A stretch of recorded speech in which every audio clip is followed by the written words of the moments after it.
আগামীতে স্থানীয় সরকার নির্বাচনে শিক্ষকদের অংশগ্রহণ না করার আহ্বান জানিয়েছেন শিক্ষামন্ত্রী আনম এহসানুল হক মিলন। এ সময় বিষয় নিয়ে আইন প্রণয়নে সুপারিশ করার কথা জানিয়ে মন্ত্রী আরও বলেন, কোনো শিক্ষক নির্বাচন করতে চাইলে তিনি যেন চাকরি থেকে ইস্তফা দেন। রাজধানীতে আয়োজিত এক সেমিনারে এসব কথা বলেন তিনি।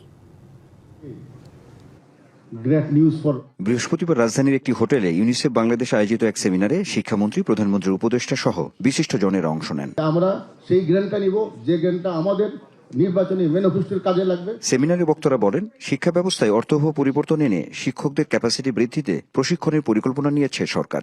শিক্ষা ব্যবস্থাকে কিভাবে আমরা আরো বেশি অন্তর্ভুক্তিমূলক করতে পারি, অংশীদারিত্বপূর্ণ করতে পারি, যার মাধ্যমে আমাদের তরুণ প্রজন্মের প্রত্যেকের মেধার বিকাশ ঘটাতে পারি, সুপ্ত প্রতিভাকে আরো কিভাবে আমরা জাগরিত করতে পারি, এবং তার জন্য আমরা কারিকুলামের ডেভেলপমেন্টের কাজ করছি।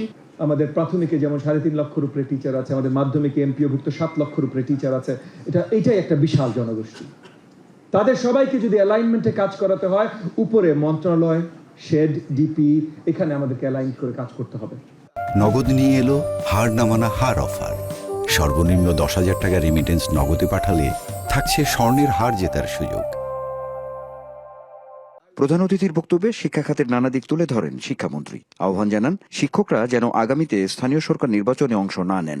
স্থানীয় সরকার নির্বাচনে 4,573টি চেয়ারম্যান পজিশন, অনেক শিক্ষক সেখানে জয়েন করেন, তারা পার্টিসিপেট করেন এ বিগ নাম্বার। এতে ক্লাসরুমের এডুকেশনের খর্ব হয়। তাই আমি বলছিলাম একটি রেগুলেশন হওয়া উচিত নির্বাচন কমিশনের, যে শিক্ষকরা লোকাল গভর্নমেন্ট নির্বাচনে না যাওয়াটাই ভালো।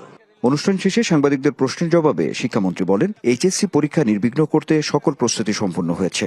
আমাদের শিক্ষার্থীরা সচেতন, তারা পরীক্ষায় কোনো আনফেয়ার মিন্স করে না। তারা এখন লেখাপড়া করছে, এখন লেখাপড়া করবে।